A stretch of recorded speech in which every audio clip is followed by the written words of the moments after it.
back in the day, you guys opened for Tiffany, correct? Yeah, we did. Yeah. And then eventually it kind of flipped.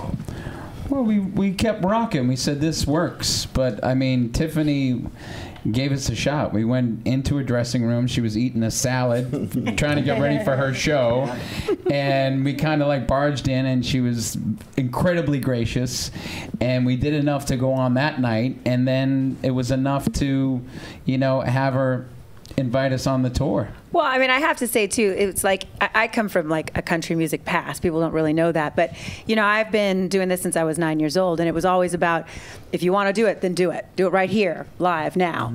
Because, you know, opportunities come and go. And you have to seize that. So literally, I didn't have an opening act. And I saw 5 hot guys who loved the songs right off the bat. And I thought, well, I don't have anybody going on tonight. Why don't you just go out? You have your tracks. And right away, they were like, okay. And that's what changed. I mean, that was, you know, if their willingness to not do that, if they would have like went, well, we'll come back, you know, it would have never happened. So and we I've always respected that you. about these guys.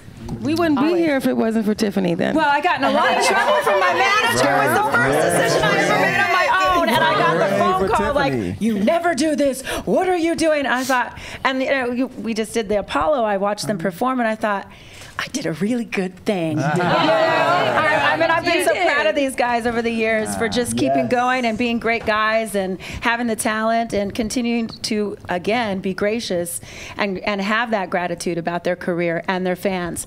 And, you know, that's how I feel about my fans. And that's what it's about, really. And we're here 30 years later. We were talking about that yesterday, too, about, like, that tour and how, you know, that opportunity came. And I'm sure everybody here opened for somebody at some point and became, you know, stars in their own right. And I mean, all these bands started somewhere. But I mean, even 30 years later or 20 years later, we did it. Lady Gaga opened for us. Nobody knew her from Adam. You know, she'd pop up in the studio and write with us and sing with us. And, you know, by the time the tour was over, we could have been her opening act. I mean, she was huge. I mean, she's probably going to win an Oscar this year. It's crazy. It is crazy.